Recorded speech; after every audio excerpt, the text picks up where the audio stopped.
Steilt røyser fjellet seg opp fra havet, værslitt med klipper og tinder. Årtusener har formet det til og gjort det til skanse mot hav og vind. Her bygde folket og dyrket sin jord, fra fjellets fot til den åpne fjord. Om øya var karrig, den gav av sin jord, av fisk i hav og sild i fjord. Øygarden lå der, med holmer og skjær, i sommernatts sol så forlokkende kjær. I vinterstormsvelde med sjørokk og frost, øyfolket kjempet, var alltid på post. De gikk til sin kirke og ba til sin Gud, der hentet de styrke ved sorgens bud. De gav det de hadde, av krefter og mot, så gikk de til hvile ved fjellets fot. I sus fra hav og fjellets vind, som våget stille til hvilen inn. Seglere godt og nye slekter prøver sitt mot og sine krefter. Som fuglen flyr de vidt omkring, men ønsker nok ofte en eneste ting, å vende tilbake til øya her nord, og stifte sitt hjem i fedrenes spor. Livets alvor i kamp for et yrke har satt sin grense for dette virket. Du fremmede som besøker oss her, vit at du også står oss nær. Vår øye gjestfri, vi tar deg imot. Her kan du vandre i fjell og på tinder, til nye krefter og livsmot du finner. Så ligger den åpen, øya ved havet, og venter på deg for å gi av sin gave. Om uro og trengsel du har på ditt sted, her ute ved havet finner du fred. Her er du tilbake i barndommens rike, du aldri i verden vil finne dens like.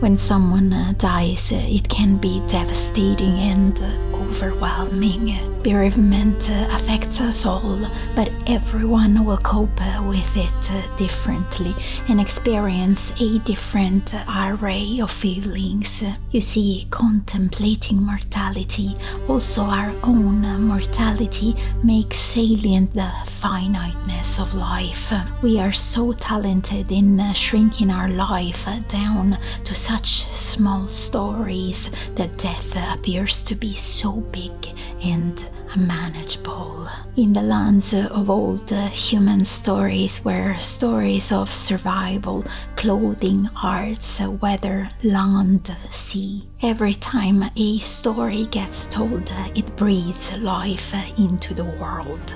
Every time we tell a story, we make ourselves part of a coherent and timeless whole.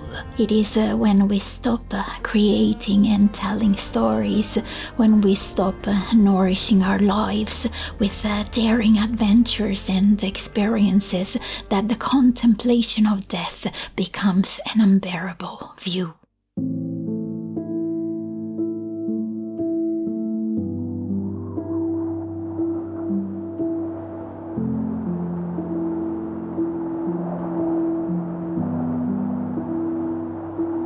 The experiences I'm talking about are the ones that do not cost any money and do not require the latest technology in your home, but hold all the power to make our life and death wondrous. How many of those experiences we put effort in creating on a daily basis?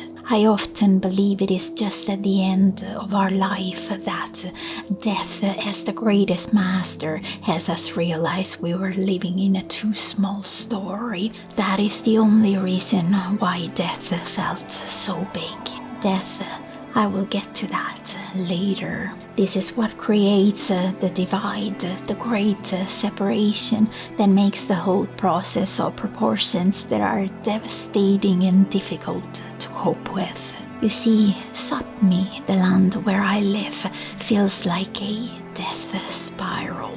Tundras are cold, harsh environments where the daily teaching is that death is not just happening to me at the end of the long road. It's always with me. It's in the reindeer marrow of every passing moment of the entire migration of my life. When the winds come up here in Sapmi, howled by the fierce Bjeggaulmai, the wind god, the snow flies and it obliterates whatever trail existed, and my soul shatters in the dark.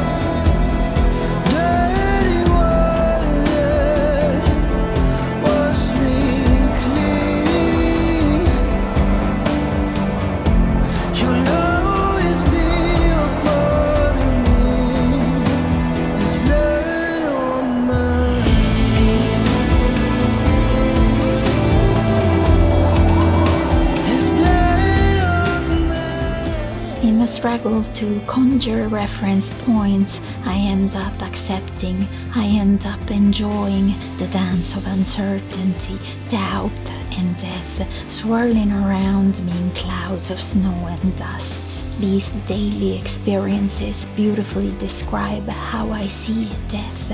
One day I will simply drift apart. I will be out in the wild, part of everything that is alive again.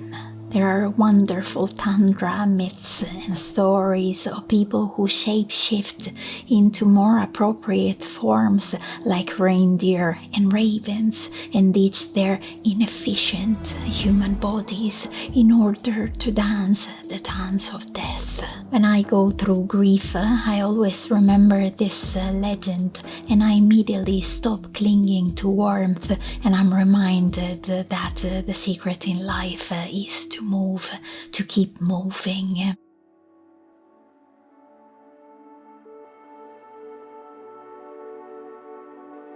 It is by moving that we make our lives full of daring stories, because stories spark connections, and death, yes, it is just another movement, it is another story, another connection. Like death, this land is a mystery, an unknowable territory, the land of unanswerable questions. To be able to walk this land, I had to learn to be comfortable in the territory of mystery. You see, for each and every time we turn away from the unknown in our lives, we are shrinking our stories, and death becomes vaster and vaster. When we allow ourselves to go through life with a quality of curiosity and wonder, we make our stories rich and full of potential, where death becomes natural again and grief becomes the most beautiful yoik we can sing to nourish the experience, where the world within us is just as vast as the world without us. Reality is just about everything in our lives is truly unnatural, from walking on hard surfaces to sleeping on big mattresses, to the food we eat, to the air we breathe. We do not enter these uncharted terrains with fear. Why? Because we made them normal, natural. I remember the experience of a reindeer that got his newly born killed by an eagle. She started spiraling around the little body, singing, shouting, in doing so lulling her little one to sleep for one last time. During the earthen migration, that yoik felt like her, singing the weaving of a warm, invisible blanket into manifestation she then used to cover her baby. One last gaze at the experience and she turned around. And you know what she did? She kept moving. She kept moving on with her migration across the tundra. What I have learned from witnessing such an experience is that we do need to reframe our connection with death, our connection with Ruohta, who reigns over the movement of death. His name is a word that is actually still used in order to describe the dark time of the year. Ruohta, the king of the tundra, stands in his ground. He is sitting on his reindeer and looks at me with his crystal eyes. I have seen those eyes in my daring adventures. They are familiar. I have stared into them many times because this is the life that I chose. A life where the tundra spreads across my veins every day, and I learn to become cold. I become numb to the finite world, but feeling in the cold, and I'm not afraid of fear. I wish we could all die feeling like more than ourselves, with snowflakes in our hair, with wet mounds of spongy moss under our feet, while the winds are howling and ravens dance in the clouds of snow, while we hold the soil we will become. It would feel sublime and true, and all that matters. I remember the last days of my grandmother. We were holding hands on the couch. If I could, I would have taken her to her woods and be with her during the last stretch of her earthen migration. I couldn't. Those days are indeed over. There will be no ring of rocks. These days we die on couches. We die on beds. I have always felt our time is endless. We were not born. We will not die. We existed before we were born, and we will exist after we die. You see, it's not about length, it's about depth. With focus on depth, we can make both life and death spectacular. Look in the eyes of a reindeer and you will know what I mean. I would rather feel cold than feel nothing at all.